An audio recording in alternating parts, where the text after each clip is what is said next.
या force directly proportional होता है मास के और इन्वर्सली होता है उनके बीच के सेपरेशन के, फिर इसको स्क्वायर करके फॉर्मूला बना, इक्वेशन बना दिया गया। इरेज कर दें, नोट कर ले सब लोग। अब देखिए इस पर एक क्वेश्चन आ सकता है कि if the separation between two objects increase by 2 times, ठीक है, then find the gravitational force between them. हाँ 1/4 हो जाएगा, हम उसको सॉल्व करते हैं। जैसे क्वेश्चन दिया जाए if separation between two objects increase by 2 times, ठीक है, मतलब कि इस ऑब्जेक्ट के बीच जो डिस्टेंस है इसको कितना टाइम्स इंक्रीज कर दें, 2 टाइम्स। इसका मतलब यह हो गया यह डिस्टेंस कितना पर हो जाएगा, यह आर की जगह क्या हो जाएगा 2r हो जाएगा, और मास वही है, मास में no change, m1 into m1 and m2, ठीक है। तो नया फोर्स क्या होगा, आप लोग क्वेश्चन लिखिए।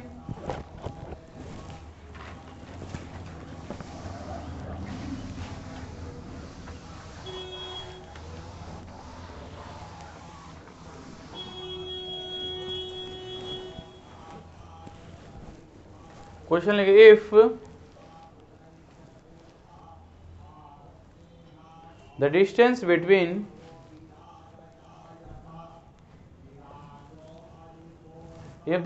between two objects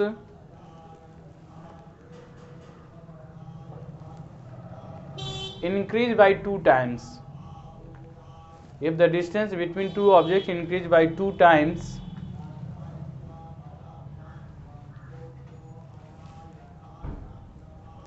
then find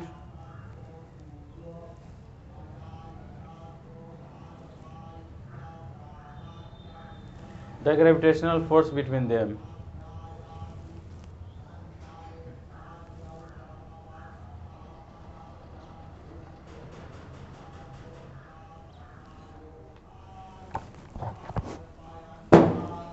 ठीक है, देखिए इस क्वेश्चन को हम सॉल्व करते हैं डिवीजन मेथड से भी और एलिमिनेशन मेथड से भी। दो मेथड है, देखिए इसमें कुछ गिवन नहीं, केवल बोल दिया डिस्टेंस को 2 टाइम्स कर देना है, तो पहले r रखेंगे तो डिस्टेंस 2r कर देंगे, 2 टाइम्स हो जाएगा। तो इमेजिन करते हैं, just imagine that one object of mass m1, clear नहीं आ रहा, धुंधला आ रहा। रेड है ना, बस रहने,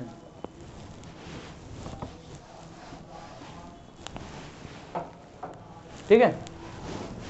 suppose that two objects of mass m1 and m2 and distance between them is r, suppose that। now then gravitational force F equal to क्या हो जाएगा, तो g तो यूनिवर्सल कांस्टेंट है, हर ऑब्जेक्ट के लिए सेम होगा, तो F इक्वल टू जी, और फर्स्ट मास क्या है m1 into m2 divided by r square, consider as equation first, ठीक है। Now according to question distance between them increase by 2 times, तो यह डिस्टेंस r की जगह अब क्या होने वाला है 2r, अब मास में no change m1 and m2, okay. तुम बदतमीजी क्यों कर रहे हो, तुम अपना पढ़ाई करो ना, नॉनसेंस। न्यू फोर्स हम इसको कंसीडर, जैसे यह फोर्स को हमने F कंसीडर किया, ठीक है, और इस फोर्स को भी F कंसीडर किया, तो ये जो नया फोर्स वो तो उससे डिफरेंट होगा ना, क्योंकि डिस्टेंस चेंज किए हैं, तो यह फोर्स F की जगह क्या हो जाता है F डैश, जस्ट इमेजिन, ठीक। तो इसके लिए ग्रेविटेशनल फोर्स क्या होगा, बोलो रोहित बोलो, इसके बीच ग्रेविटेशनल फोर्स का फॉर्मूला बोलो। m1 सीधा m1 m1 m2 sir m1 क्या लिखना है, तो नीचे आ रहा अभी ठीक लिखा है ना, है। हंस रहा है, और कुछ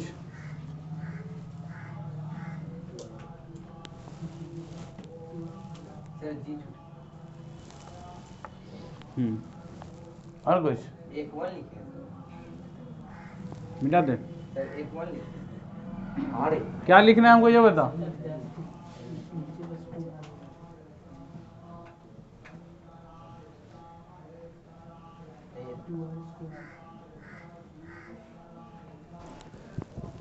हो गया तुम्हारा, तुम कैलकुलेशन करते रहो। क्या होगा यहाँ 2r का होल स्क्वायर होगा, ठीक है। तो चुप रहो, तुम मुंह बंद रखो, ठीक है। अगर नहीं हो क्लास में तो तुम मत रहो यहाँ, क्वेश्चन नहीं करना है तुम। जो नॉनसेंस लोग क्वेश्चन सुनते नहीं है, जब पढ़ना ही नहीं है तुमको टाइम पास ही करना है तो तुम बेमतलब का बकवास कर रहे हो। तो ये एफ डैश का वैल्यू हम फाइंड कर रहे हैं, ठीक है। सॉल्व कीजिए तो जी m1 इंटू m2 बाई ये 2r का स्क्वायर क्या हो जाएगा 4r स्क्वायर इक्वल टू, तो ये 4 को बाहर ले तो 1/4 into G m1 into m2 by r square, ठीक है। और फ्रॉम इक्वेशन फर्स्ट ये एफ डैश है, फ्रॉम इक्वेशन फर्स्ट हम इस टर्म को F G M N M two by R square का वैल्यू एफ इक्वेशन फर्स्ट है तो एलिमिनेट कर देते हैं हम। तो from equation first F dash का वैल्यू कितना हो जाएगा, तो ये तो 1/4 मल्टीप्लाई ऑफ एफ। तो इनिशियल फोर्स का 1/4 टाइम्स हो जाएगा, हो गया। 1/4 टाइम्स होने का मतलब 4 टाइम्स डिक्रीज कर जाना होता है कि नहीं। तो एक मेथड से ये हो गया, ये एलिमिनेशन मेथड इसको बोलेंगे, ठीक है। अगर हम ऐसा करते हैं इस वैल्यू को हम सेकंड मेथड में कुछ ऐसा नहीं करें, हम यहाँ पर इक्वेशन फर्स्ट न मानकर एफ डैश का वैल्यू जो ये 1/4 into G m1 into m2 by R square को इक्वेशन सेकंड कंसीडर कर लें, ठीक है। और डिवाइड कर दें equation second divided by first. Second पहले क्यों लिए, क्योंकि हमको एफ डैश फाइंड करना है, ठीक है। तो एफ डैश का वैल्यू पहले लेंगे तो F dash divided by F equal to इसका वैल्यू, तो इसको लिख सकते हैं आप G m1 into m2 by 4r square whole divided by m1 into m2 by R square. तो यह पूरा ओवरऑल वैल्यू कैंसिल हो गया, तो F dash by F equal to 1/4 और मल्टीप्लाई ये तो 1 हो गया है ना, ये तो पूरा 1 ही है तो 1/1 कर दो, रिजल्ट क्या आ गया F dash equal to 1/4 multiply F आ गया ना, है कि नहीं। इसमें 2-3 स्टेप बढ़ गए हम लोग, इसमें हम लोगों ने डायरेक्ट आंसर को ले आए या एलिमिनेशन मेथड से और डिवीजन मेथड से। तो क्लियर हो गया कि when the separation between two objects increase by 2 times then force reduce by 4 times. 2 times distance को हम बढ़ाते हैं तो फोर्स 4 टाइम्स क्या हो जाता है डिक्रीज कर जाता है। कौन सा फोर्स, ग्रेविटेशनल फोर्स, ठीक है। अगर आप 3 टाइम्स कर देंगे तो 9 टाइम्स रिड्यूस हो जाएगा। इसके अपोजिट अगर आप डिस्टेंस को हाफ कर देंगे तो 4 टाइम्स फोर्स इंक्रीज हो जाएगा। डिस्टेंस को 1/3 कर देंगे तो 9 टाइम्स फोर्स इंक्रीज हो जाएगा। कोई प्रॉब्लम, क्लियर हो गया। Copy that. क्वेश्चन जब सॉल्व करेंगे तो आपको डायग्राम बनाने की जरूरत पड़ेगी, ठीक है। तो डायग्राम बनाते समय ये देखना है कि ये r डिस्टेंस है और जब आप 2r ले रहे हैं तो वो r से लगना चाहिए कि ये लार्ज डिस्टेंस है, ट्वाइस लगना चाहिए। मेरे पास तो स्पेस कम है इसलिए थोड़ा सा फर्क आ रहा है, नहीं तो इस डिस्टेंस का ट्वाइस डिस्टेंस लगना चाहिए, तब वो 2r कंसीडर करेंगे, समझ गए। डायग्राम बनाएंगे तो थोड़ा लॉजिकल लगना चाहिए। अब ये r लेंगे और 2r डिस्टेंस छोटा कर देंगे तब तो फिर तो वो एरर हो गया, थोड़ा सा ऑड लग रहा है वो, ठीक है जी। वैसे डायग्राम में वो लेंथ मेजर करने के लिए स्केल हम थोड़ी रखते हैं, लेकिन वो दिखना चाहिए, फिर दिक्कत नहीं ना। आगे जब वेक्टर पढ़ेंगे उसका लेंथ बहुत मैटर करता है, क्योंकि वेक्टर का लेंथ ही उसका मैग्नीट्यूड बतलाता है। तो ज़्यादा मैग्नीट्यूड लेना है, मोर मैग्नीट्यूड तो मोर लेंथ, लेस मैग्नीट्यूड तो लेस लेंथ, समझ गए जी। अगर 5 सेंटीमीटर और लेंथ जो है वेक्टर का 10 न्यूटन के लिए यूज करते हैं तो 20 न्यूटन के लिए 10 सेंटीमीटर यूज करना पड़ेगा, समझ रहे हो वही बात। चलिए क्लियर है, इरेज कर दें, 10 बज गए। थोड़ा सा इंपॉर्टेंस ऑफ ग्रेविटेशन और थोड़ा सा केपलर्स लॉ, ये दोनों पर बात कर लेते हैं। इरेज कर इसको ना। ग्रेविटेशन पर हम लोग 3 क्लास करेंगे जी, सुन रहे हैं? ग्रेविटेशन के 3 क्लासेस होंगे। एक जिसमें हमने यूनिवर्सल ऑफ ग्रेविटेशन बता दिए, और नेक्स्ट क्लास में 2 प्लैनेट्स के बीच एक्सेलेरेशन ड्यू टू ग्रेविटी भी बतलाना है, केपलर्स लॉ भी है, और फाइनल वर्टिकल मोशन है। तो वर्टिकल मोशन इंपॉर्टेंट टर्म है, वो एक्चुअली मोशन का पार्ट है मैकेनिक्स का। इंपॉर्टेंस ऑफ ग्रेविटेशन क्या है? तो इंपॉर्टेंस ऑफ ग्रेविटेशन मीन्स हमारे लाइफ में ग्रेविटेशन का क्या रोल है। तो सबसे पहली बात कंसीडर कीजिए कि यह अर्थ है, ठीक है। तो सबसे पहली बात यह है कि अर्थ के सराउंडिंग में एटमॉस्फेयर है कि नहीं?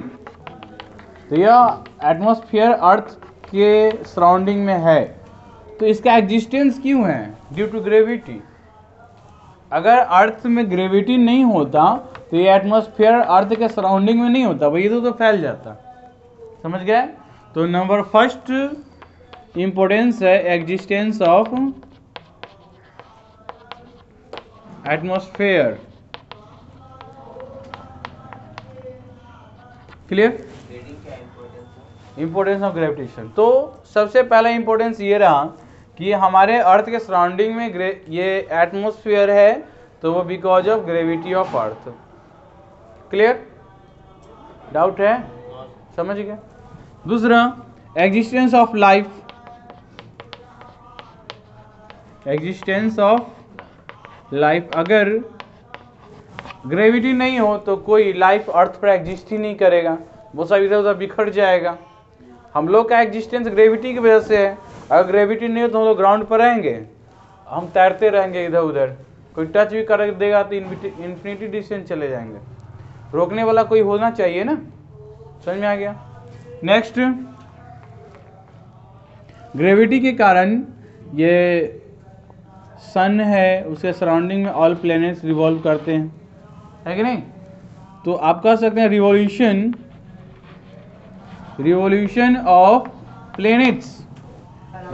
Of planets around the sun and revolution of satellites around planets.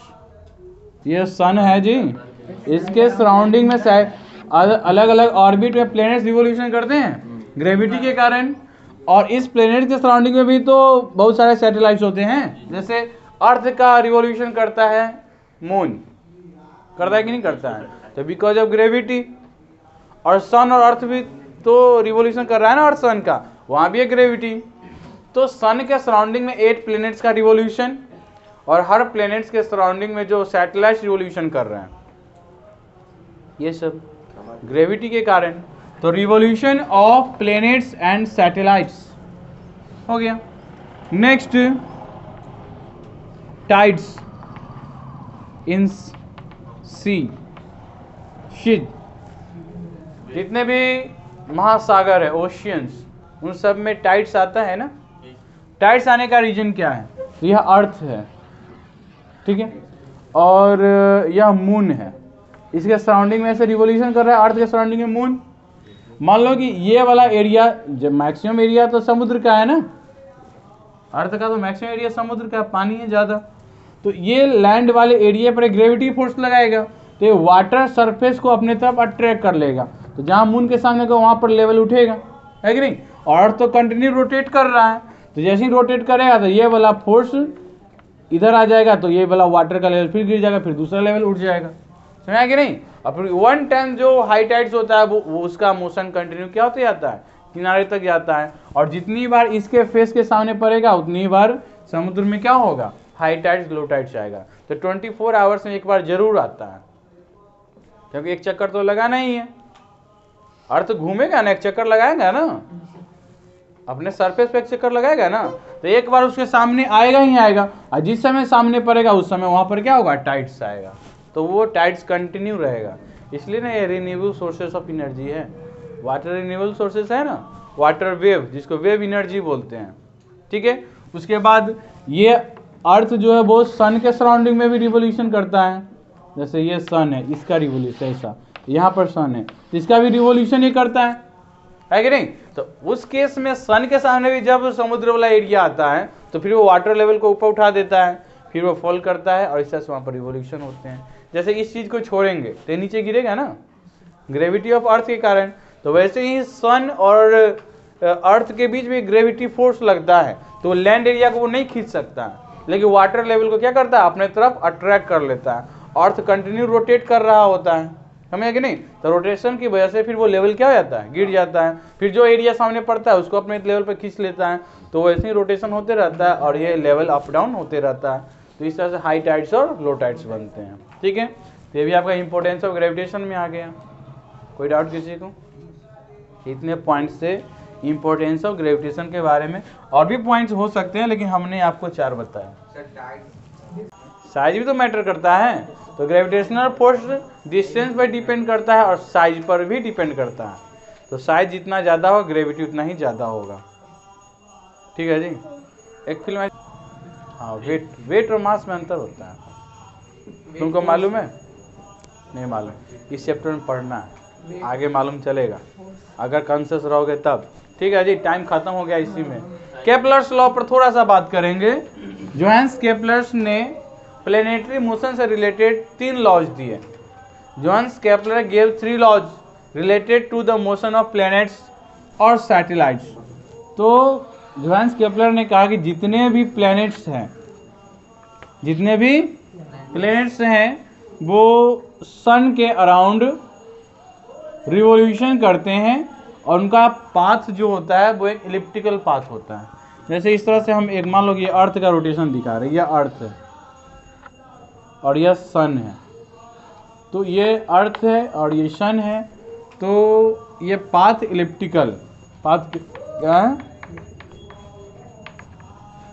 According to Johannes Kepler, all the planets around sun revolves on elliptical path, ठीक है।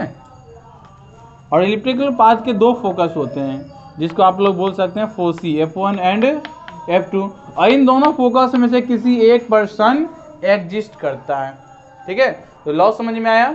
All the planets revolve around the sun on elliptical path, ठीक है, and sun exist at 1 focus. तो elliptical path के 2 focus होते हैं, जैसे कि सेंटर के सर्कल का एक सेंटर होता है, इसको जब ऐसे पुश करेंगे ना तो वो इस तरह का शेप बनेगा। तो देख रहे हैं कि सेंटर इधर भी फिक्स हो रहा है, इधर भी फिक्स हो रहा है, 2 सेंटर इधर तो जा रहा है ना, समझ रहे हो। तो एक फोकस इधर बन जाता है और एक फोकस इधर बन जाता है, 2 फोकस हो जाता है। तो हर प्लैनेट्स के लिए इलिप्टिकल पाथ का 2 फोकस होगा, जिसमें से एक फोकस पर सन एग्जिस्ट करेगा, ठीक है। ये फर्स्ट लॉ था। सेकेंड लॉ बताया कि सेम टाइम ऑफ इंटरवल में जो एरिया बनाएगा, जैसे ये इंटरवल टी का ले लिए, ये स्मॉल टी का इंटरवल है जिसमें इतना लेंथ उसने ऑर्बिट पर कवर किया। फिर ये लॉन्ग डिस्टेंस पर देखें तो इस तरह का लेंथ, मान लो यहाँ से यहाँ पर आया, यह पोजीशन ए है और यह पोजीशन बी है, यह पोजीशन ए डैश है, यह पोजीशन बी डैश है। तो कहना है कि ये वाला एरिया और ये वाला एरिया वो दोनों सेम होगा। अब सोचने की बात है कि नज़दीक में ये इतना लेंथ ट्रेवल किया, उतने टाइम में यहाँ छोटा सा लेंथ ट्रेवल किया और ये एरिया इक्वल होगा। तो इक्वल एरिया होने का मतलब ये बिल्कुल ऑब्वियस बात है कि ये वाला लेंथ, आर्क लेंथ और ये वाला लेंथ में फ़र्क होगा, इसलिए कि डिस्टेंस ज़्यादा है तो एरिया तो ये भी कवर करेगा, है कि नहीं, और इधर वाला एरिया कवर करेगा। तो अगर यह लेंथ ज़्यादा नहीं होगा तो फिर ये दोनों एरिया इक्वल कैसे होगा, समझ गए। तो आर्क पर लेंथ इसका ज़्यादा होगा, मतलब इसका फेस ज़्यादा है और इसका फेस कम है। ये आपको समझ में आ रहा है क्यों आ रहा है? तो इसी थ्योरी के आधार पर बताया गया कि जब सन के नज़दीक होता है प्लैनेट तो उसका मूवमेंट जो हो जाता है वो फास्टर हो जाता है। बात समझ गए? इसके कंपेयर में यहाँ पर क्या हो जाएगा, स्लोअर हो जाएगा, तभी ना दोनों एरिया इक्वल हो पाएगा, है कि नहीं। तो आप दूर की चीज़ें देखोगे आपको धीरे धीरे स्लोली मूव कर रहा है, और वही चीज़ नज़दीक में आएगा तो फास्टली मूव करता हुआ दिखेगा। क्योंकि यहाँ पर बताया जा रहा है कि ये वाला एरिया और ये वाला एरिया सेम होगा। तो अगर सेंटर यहाँ पर होता तो ये दोनों एरिया सेम माना जाता है कि नहीं, लेकिन दूर जा रहा है तो ये वाला एरिया क्या होगा, छोटा होगा। तो प्लैनेट्स जब सन के नज़दीक होता है लाइट, तो स्पीड क्या हो जाएगा, फास्टर हो जाएगा। समझ में आएगा।